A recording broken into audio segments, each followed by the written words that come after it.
A very popular flat Earth video called Flat Earth in 5 Minutes by ODD TV makes several spurious and unscientific assertions and arguments that are quite easy to debunk if you know just a little bit of science.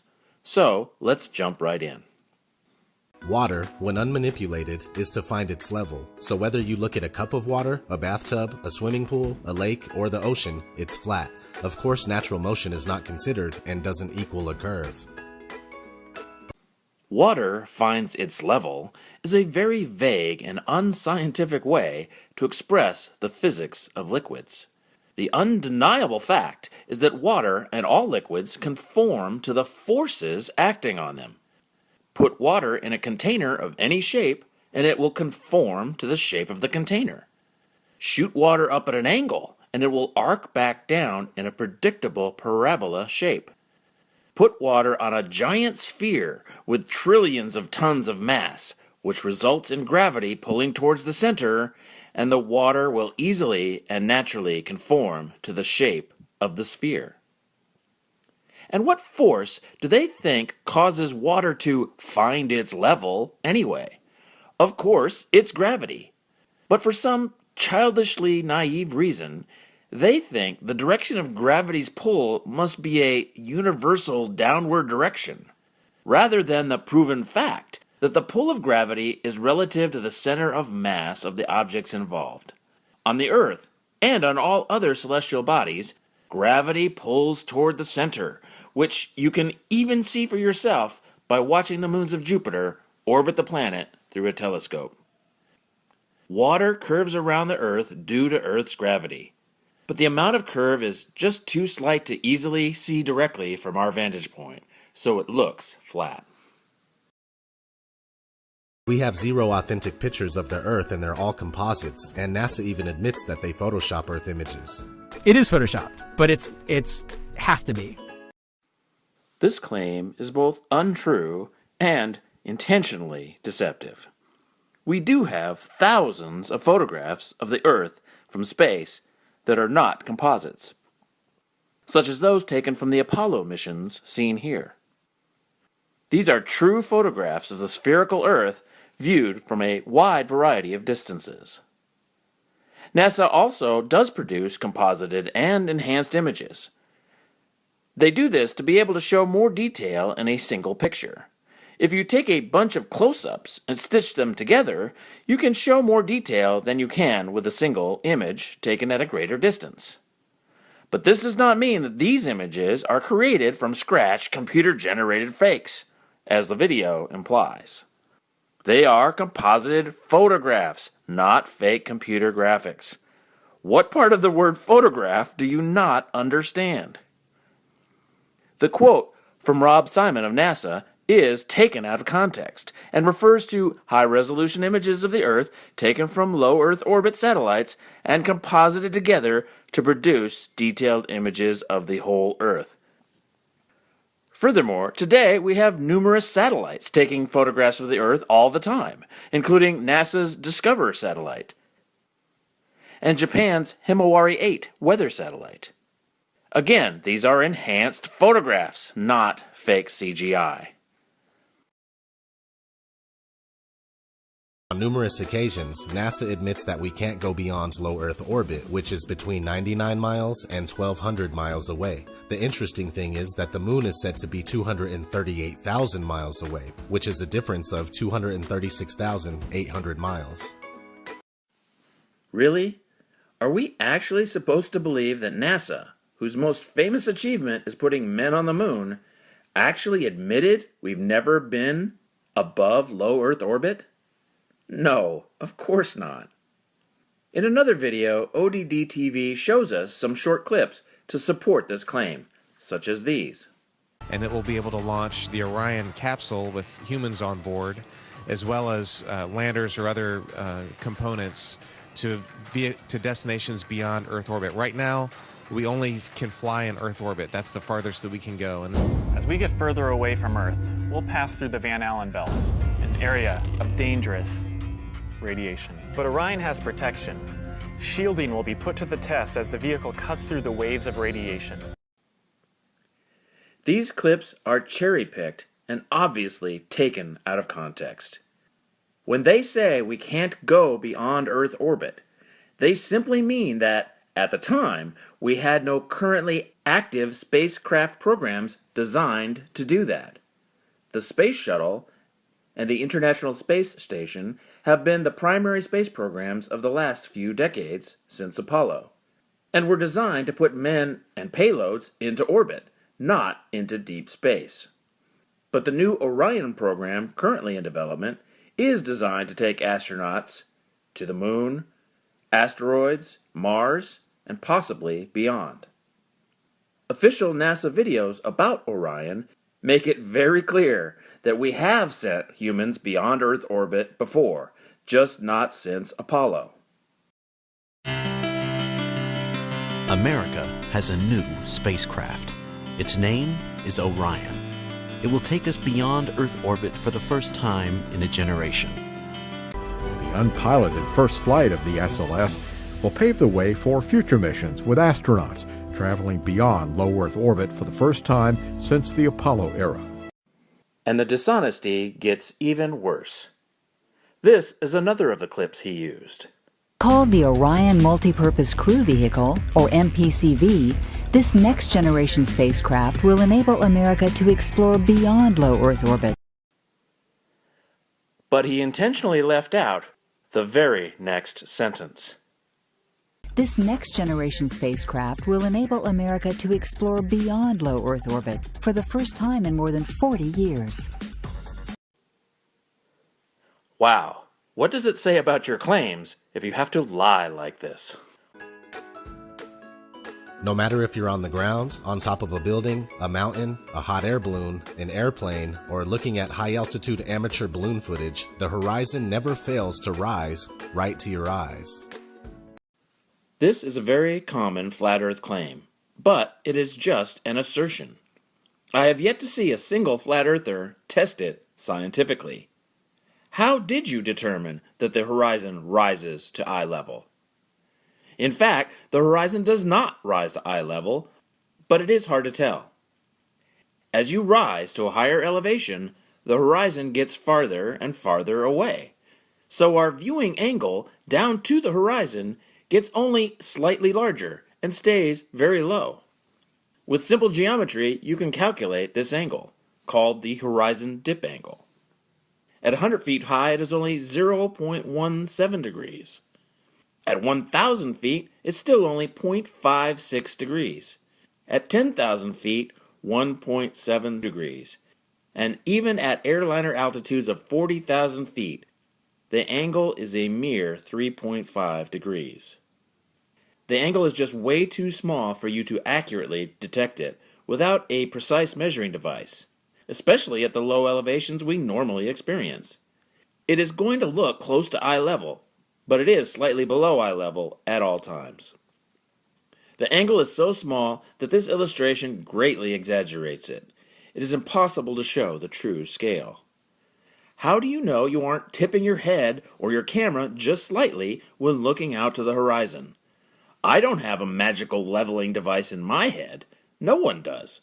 The slightest tilt up or down of a few degrees would be imperceptible to us without a leveling instrument.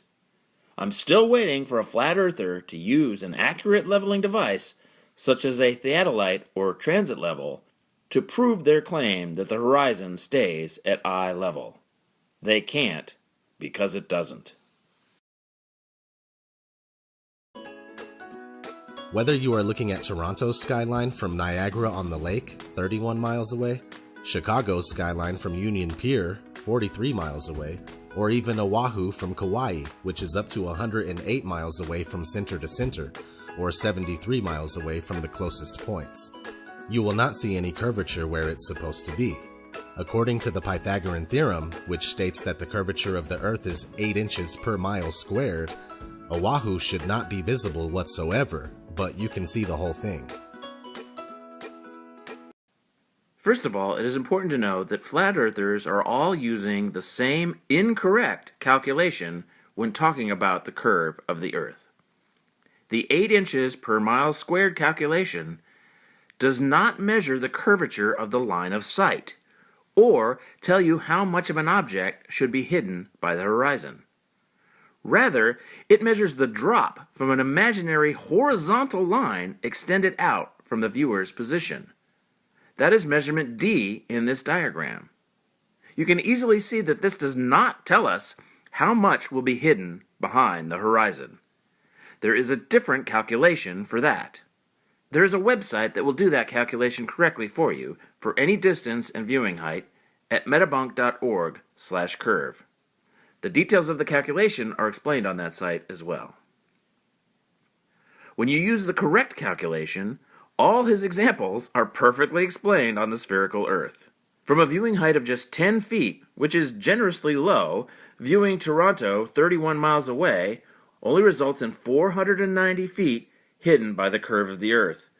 But many of the buildings are much taller than that. The CN Tower is over 1,800 feet. The same goes for Chicago at 43 miles. About 1,020 feet will be hidden at that distance, but the Willis Tower is 1,450 feet tall. And as you can see in his own image, you can only see the tops of the tallest buildings, not all the way to the ground. And even Oahu from Kauai is no problem. Notice how he failed to mention the heights involved. The highest peak in Kauai is 5,243 feet, and the distance to that peak from the western shore of Oahu is about 90 miles. From a height of just 10 feet, you can see the top of Kauai, as only 4,945 feet will be hidden by the curve, leaving about 300 feet visible. But his image seems to be taken from significantly higher than 10 feet above sea level, which will show even more of the island.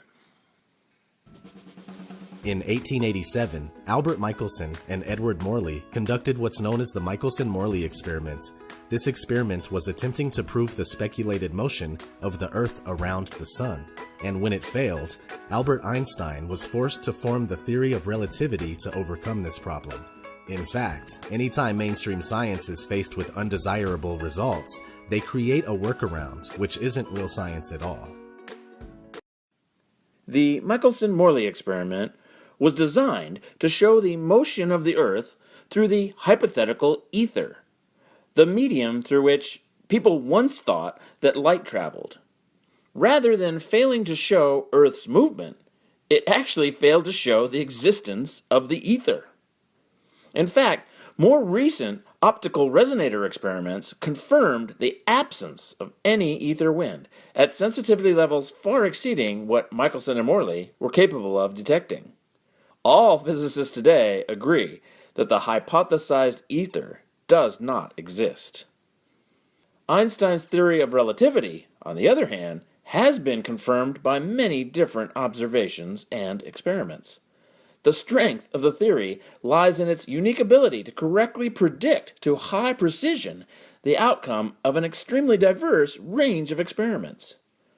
On what basis, I wonder, does ODD assert that the Michelson and Morley experiment proved the Earth does not move, but rejects Einstein's work, when the entire scientific community and all the experiments and data gathered over the last 100 years point to the opposite? Surely not a scientific basis. It appears to be purely based on confirmation bias, a belief rather than a reasoned conclusion that the Earth is flat. The Sun is claimed to be 93 million miles away, with a radius of over 400,000 miles, but can easily be proven to be much closer and smaller by tracing the crepuscular rays back to its origin in the sky. If the Sun were indeed 93 million miles away, it would simply be impossible to have angled sun rays, as they should all consistently come in straight. Crepuscular rays do not prove the Sun is close. They are simply due to perspective. The Sun is so far away that its rays are essentially parallel when they reach the Earth. Notice that the pictures you see of these types of rays typically show that the Sun is low in the sky and directly behind the rays. The rays peek through gaps in the clouds and reflect off vapor or dust particles in the atmosphere. But since they are angled toward the viewer, they appear to diverge, just as any other parallel lines will appear when viewed at an angle. such as train tracks, telephone lines, or football field markings. And when viewed from directly above, you can see that the rays are parallel. It's funny how flat earthers will misuse the effective perspective when it is to their benefit, and in this case, ignore it altogether. According to the globular theory, a lunar eclipse occurs when the sun, earth, and moon are in a direct line. But it is on record that since about the 15th century, over 50 eclipses have occurred while both the sun and moon are visible above the horizon. F.H. Cook, The Terrestrial Plane. When a lunar eclipse occurs, the round shadow of the spherical Earth crosses the face of the moon. On some occasions, both the sun and the moon can be seen at the same time in the sky during the eclipse. But this is due to atmospheric refraction. At low angles, the atmosphere can act like a lens, which bends the light of the sun and moon a little bit around the curve of the Earth. But this effect only lasts 1 to 6 minutes, and only if you are viewing from the right place, before the sun or moon sets behind the horizon. Flat earthers have no scientific answer for what causes lunar eclipses in the first place, so using them as evidence for a flat Earth is odd indeed. Especially considering the simple fact that lunar eclipses always occur at full moon, when the moon is opposite the sun, which very clearly indicates that the round shadow we see on the moon is none other than that of the spherical Earth. It's a common misconception that the shadow of the Earth causes moon phases. Even the pastors and priests of the science religion readily admit this fact.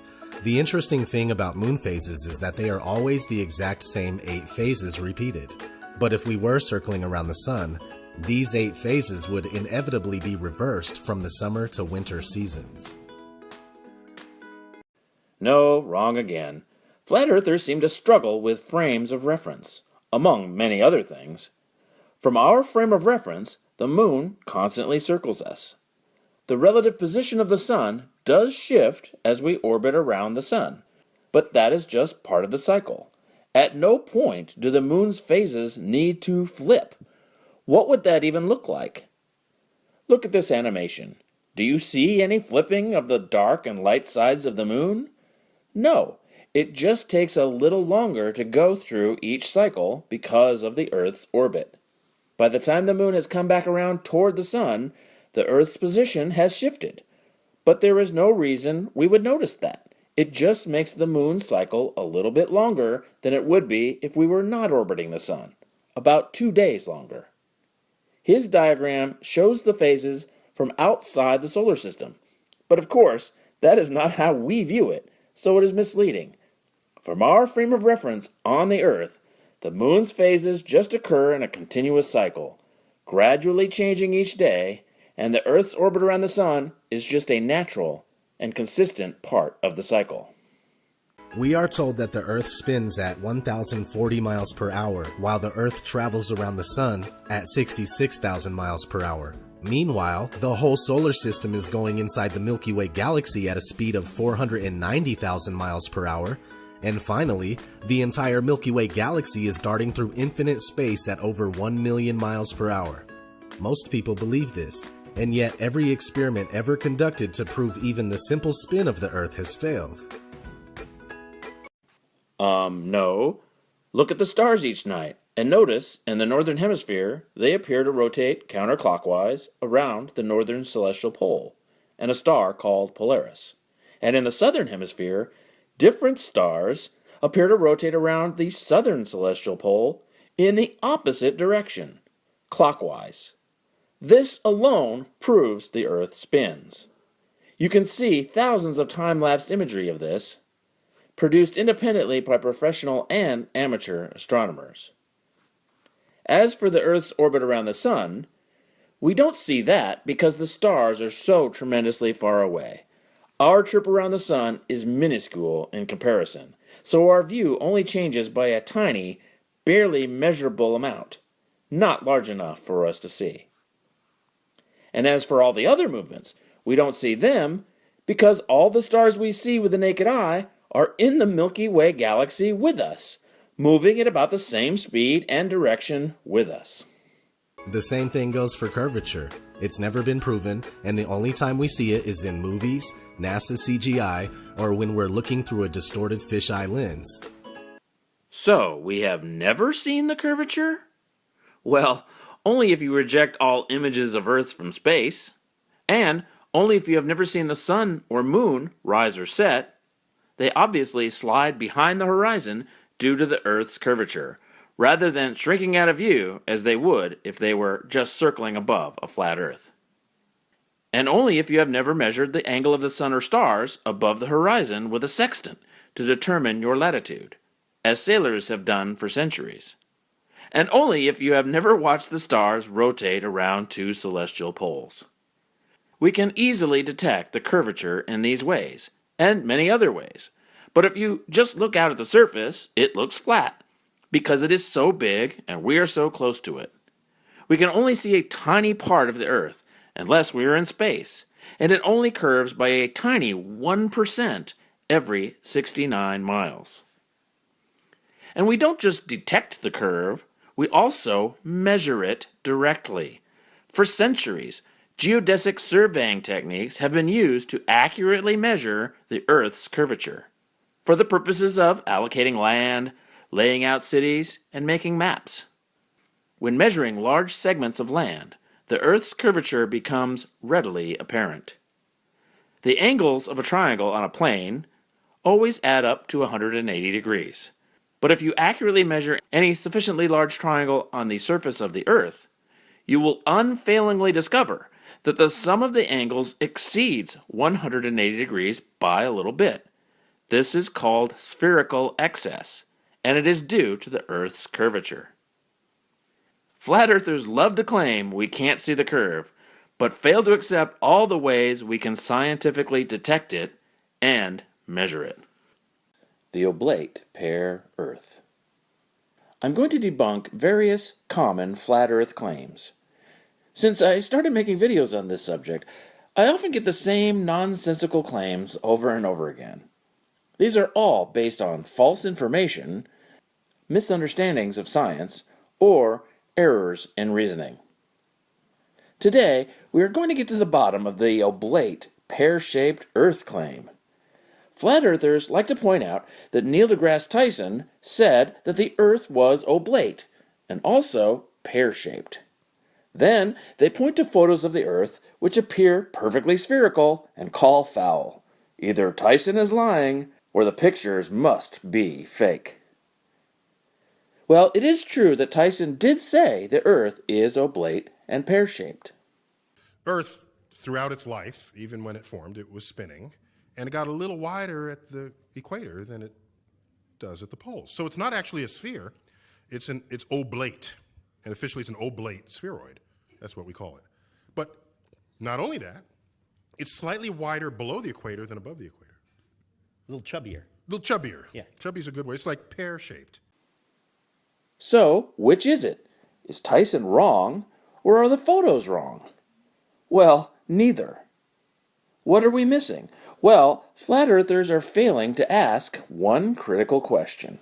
By how much is it oblate?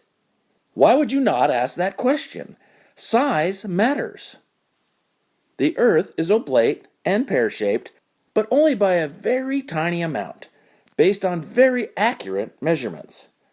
The amount is just too small to see in a photo of the Earth. Tyson never said it looks oblate or pear-shaped.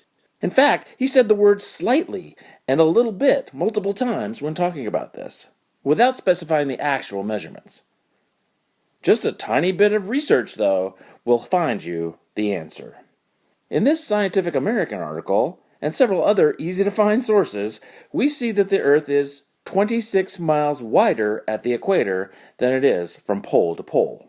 That 26 miles amounts to a difference of only about 0.3%. It is just way too small a difference to notice in the picture of the Earth. For example, this picture of the Earth from the Discover satellite is 1024 pixels across. This means that each pixel is about 7.7 miles, and the 26 miles of the actual Earth's oblateness will only amount to about 3 pixels. So let's make this picture more oblate by 3 pixels to see what that looks like. Did you catch it? It's barely noticeable. You can see if I go back and forth that it does change slightly, but you surely would not notice it on its own. It's way too subtle. If you are watching on a mobile device, I'm not even sure you can see it at all. Neglecting to consider the size of the oblateness is a very common type of error, frequently seen in flat Earth claims, as well as in other forms of pseudoscience. It's an error of omission, a type of cherry picking. They are leaving out a critical component of the truth, and then using that omission to make a fallacious argument. And while we are talking about size, another similar flat Earth question is, why can't we see all the satellites in these pictures? This one is so silly. Most satellites are about the size of cars or even smaller, and most are in low Earth orbit around 99 to 1200 miles up from the surface. But photos of the whole Earth are taken from hundreds of thousands of miles away. The Discover satellite, for example, located at a point of gravitational equilibrium between the Earth and Sun called a Lagrangian point, takes photos of the Earth from about 930,000 miles away. Do you expect to be able to see a car at that distance? No, of course not. You can't even see cities. So why would you expect to see satellites?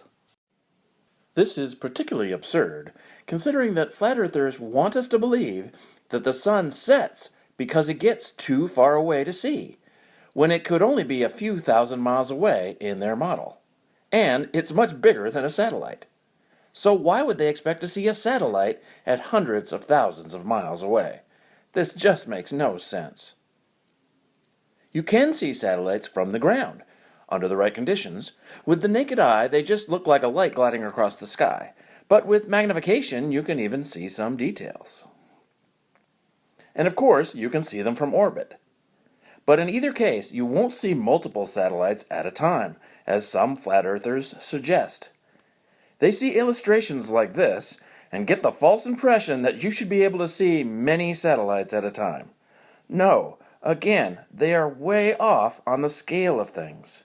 Even though there are thousands of satellites, they are still many miles apart from each other because they orbit at a wide range of heights, the Earth is really, really big, and the three-dimensional space around the Earth is even bigger. Flat earthers just don't seem to understand that. One question I get a lot when showing any pictures of the Earth or Moon from space is, why are there no stars in these pictures? And invariably, they claim that the absence of stars proves the images are fake. It's amazing to me, because this question has really been asked and answered for decades, dating all the way back to when conspiracy theorists first claimed the moon landing was a hoax. Of course, there is a perfectly sound, rational, demonstrable, scientific answer to this question that has been explained to these people for all those decades. And yet, many flat earthers today somehow still think it is a legitimate gotcha question. No, it's not.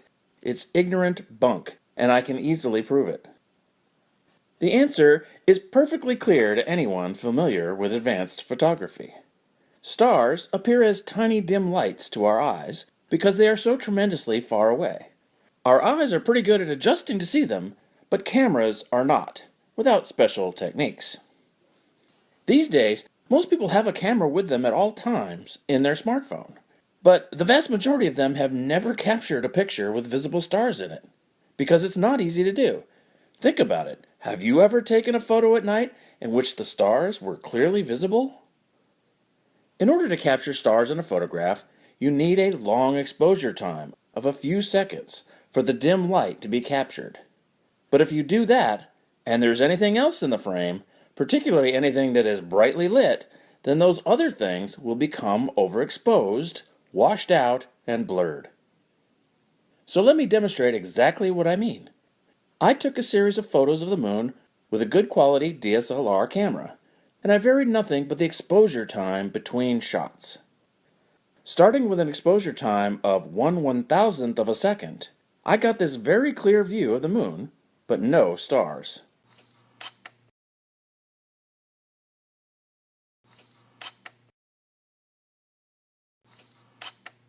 As I gradually increase the exposure time, you see the first star barely appearing at about half a second. But as you can see, the moon is already getting overexposed.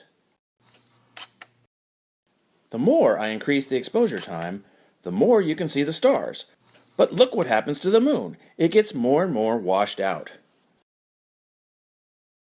With an exposure time of 10 seconds, you can see the stars beautifully, but they start to streak across the sky a little bit due to the Earth's rotation, and the moon is just a bright smudge. Every picture you have ever seen of the brightly lit Earth or moon from space was taken with a fast shutter speed, which easily explains why you don't see the stars. Either you get the stars in the photo, or you get a clear picture of the bright object. You simply cannot get both in a single shot. Here's another photo I took of the stars in southern Utah, away from big city lights. In this 4-minute exposure, you can see the stars make little curved streaks as they circle Polaris. The mountains below appear to be lit up, but in fact they were black as night to the naked eye. The long exposure allowed the tiny bit of ambient light bouncing off the mountains to accumulate in the camera. Similarly, there are photos of the Earth from orbit that show stars, like this time-lapse taken by ESA astronaut Tim Peake. You can tell this was done with a series of long exposure photographs on the night side of the Earth. This explains why the lights on the Earth look extra bright, and the atmosphere appears to glow. It does not look like this to the naked eye, which is why so many flat earthers cried fake when I showed this in another video. They just don't understand how photography works.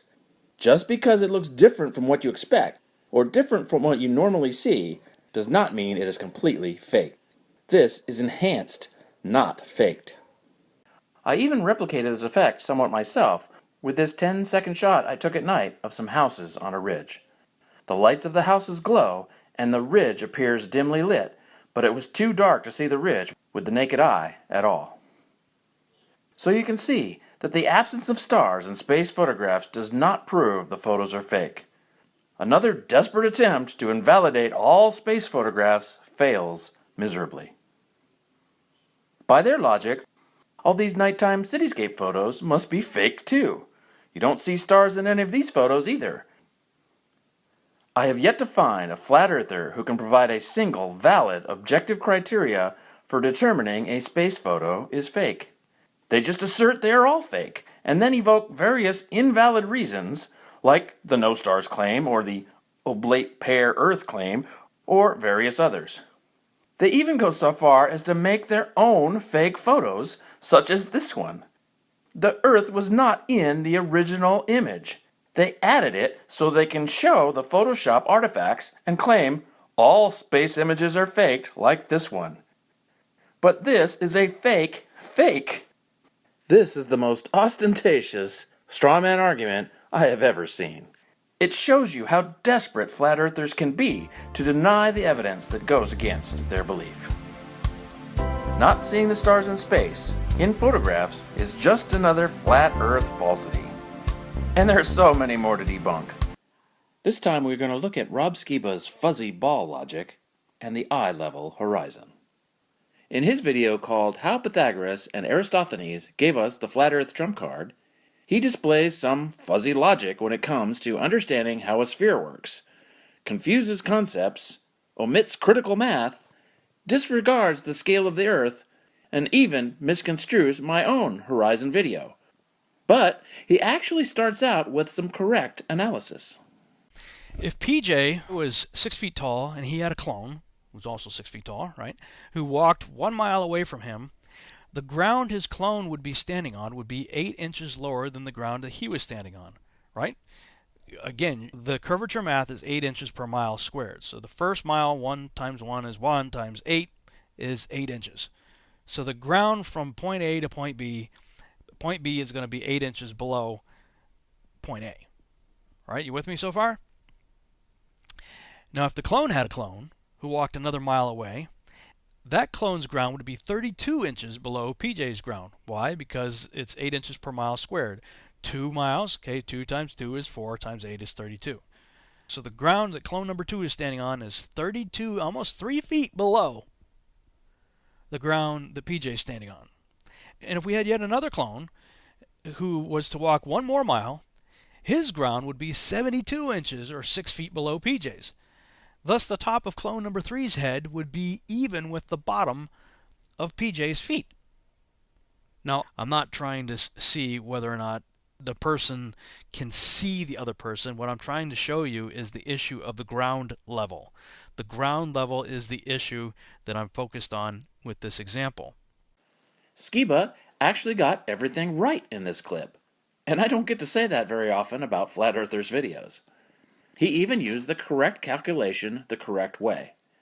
The 8 inches per mile squared calculation does measure the drop from the horizontal position of the viewer as he described.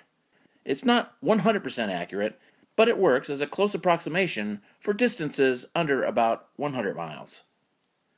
Flat Earthers, though, often misuse this calculation to determine how much of an object will be hidden by the horizon. As I have said before, it is the wrong calc to use for that. It actually measures the drop from an imaginary horizontal line extended out from the viewer's feet, as you can see in the chart that Skiba himself shows. Because of this measurement is not really useful for anything. When we look at the Earth, we care about where the surface is, not where the horizontal is.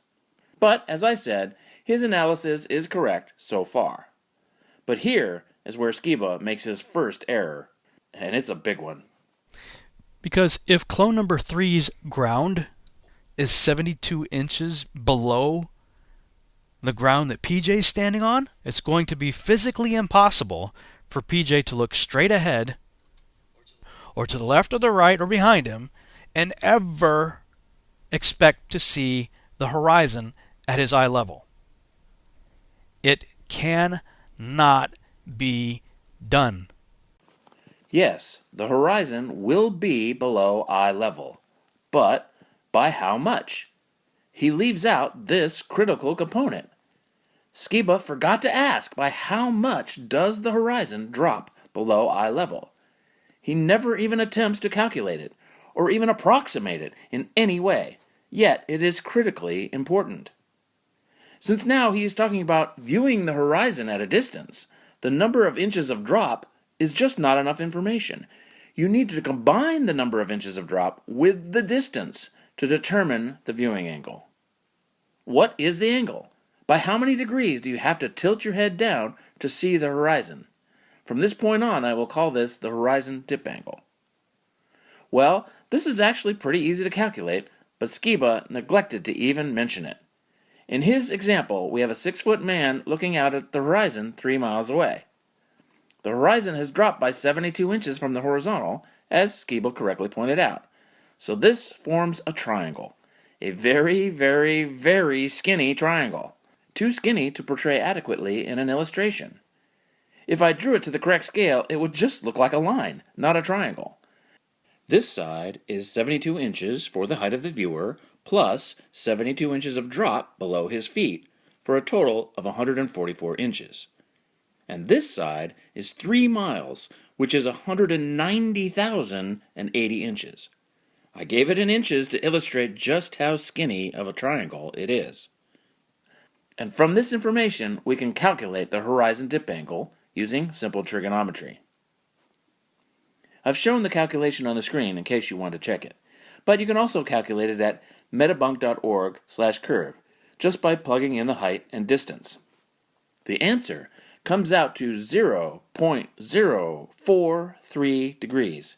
That's right, it's only 4% of 1 degree. That is a very tiny angle. Another way to think about this is to imagine how small 12 feet is when viewed from 3 miles away. Well, we don't have to imagine it, we can check it. The Empire State Building, seen here from the Freedom Tower, is just under 3 miles away, and each floor is 12 feet high. So in this picture, you can see how small 12 feet is from that distance. From the top of each window to the top of the window above it is 12 feet. And that is about how much the horizon has dropped over that distance. A tiny amount to the naked eye. Do you really think that you are going to notice that tiny of a drop from the horizontal just by looking at it? No, of course not. It's just so small, it is undetectable to the naked eye. And it would take a very accurate measuring device, such as a theodolite, to measure such a tiny angle down from the horizontal. Skiba is right that the horizon will always be below eye level, but the amount is very, very tiny, especially at the low heights we ordinarily experience. Sometimes in science, our intuition alone is not good enough. It doesn't seem like the angle would be that tiny, but it is. Every time Skiba says, looking down, think of the critical number he leaves out. You're looking down by 4% of 1 degree. He also said that the size doesn't matter, but of course it does. Now I realize that he is saying that no matter the size of the ball, the ground does immediately begin to drop away, and that is true. But the size of the ball affects how fast it drops away, and that is critically important. The horizon does drop no matter how big the ball is, but the bigger the ball, the smaller the drop. If we look at his beach ball example, we can see that he shows a very steep angle down to the horizon. To be fair, he never represented this as a reasonable scale, and of course it isn't, but let's see what happens if we make the ball bigger. The bigger the ball gets, the smaller the down angle gets. The Earth is extraordinarily big, and therefore the horizon dip angle is extraordinarily small. Too small to notice with the naked eye, and too small to even adequately illustrate. Size matters. That's why the horizon looks like it's at eye level, because it very nearly is. Skiba even said that math doesn't lie, and he's right, unless of course you leave out a critical part of the math, like he did. Okay, so what if I go higher, you might ask? Surely the horizon will drop below my eye level. Well, yes, but due to the geometry of a sphere, something happens that flat earthers just don't consider. The higher up you go, the farther away the horizon gets. So the angle does not increase as fast as your elevation increases. This is another important factor Skiba completely left out. As the adjacent side gets a little bigger, the hypotenuse gets a lot bigger, and therefore the dip angle stays very low. Again, it is difficult to illustrate this and give you an idea of the true scale. Angles simply don't scale. The Earth is just way too big, and we are way too small to do it justice in an illustration. But if you draw it like this, you can at least get the correct idea. Skiba had no interest in even trying to make the angle look realistic. He seemed to greatly exaggerate it on purpose, and never tried to quantify the size of the angle in any way. This is a blatant error of omission that invalidates his whole argument. So now, Skiba shows a clip from my video proving the Earth is not flat, part 1, and tries to prove me wrong. This is the critical part, the now infamous orange analogy. To picture what I mean, look at this orange. If I take a thin slice of it, I get a round disc. The edges of it, where the knife cut through, is a flat circle. That is what you see when you look at the horizon, the edges of a circle. The edges don't curve side to side, they run straight across our view. And since we are always in the center of the circle, they don't curve down. My first question is, why is this dude wearing fingernail polish? But I guess everybody's entitled to their thing. But my other observation was, after he said, if I take an orange and slice it off, sorry, you can't do that. If your orange is representing the Earth, you've got to leave its spherical nature intact. You can't slice off the top of the sphere that you're using as your example and then say, that's why everything's flat, because I just sliced off the curve. I don't know. What? No, that is not my argument at all. Skiball completely misconstrues my point. Many reasonable people understood what I was saying, but flat earthers seem to have a problem with comprehending analogies. Every day I get dumb comments like, so who cut the Earth? I repeatedly said the edges of the slice represent the horizon line. I never said the surface of the Earth is flat like the cut off orange. Anyway, let's go back to Captain Fingernail Polish and see what other piece of amazing logic he has for us. When you can see the horizon in all directions, it is the same distance away in all directions. So when you spin around, it looks exactly like a straight line and comes back around to join itself. Think about that. If it were curved down, it would not come back around and join itself at the same level. Exactly. If it were curved, it would be dropping off 8 inches per mile squared from every point upon which you are standing. That is inescapable ball earth math.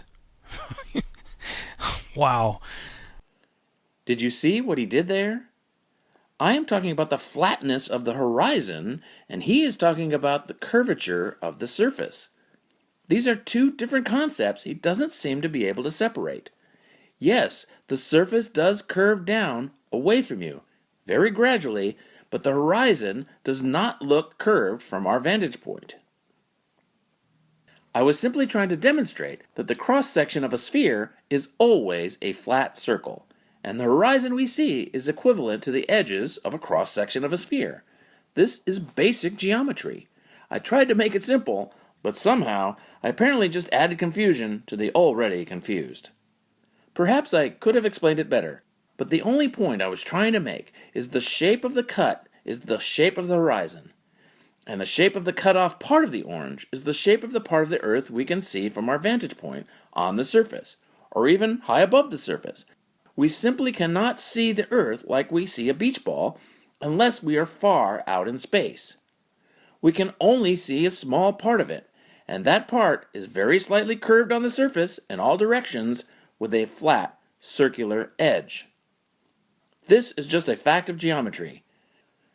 The blue circle on Skiba's beach ball is another good example of the shape we see. But remember, we always view this shape from the center, so the horizon forms a circular line around us, beyond which we cannot see any more of the surface.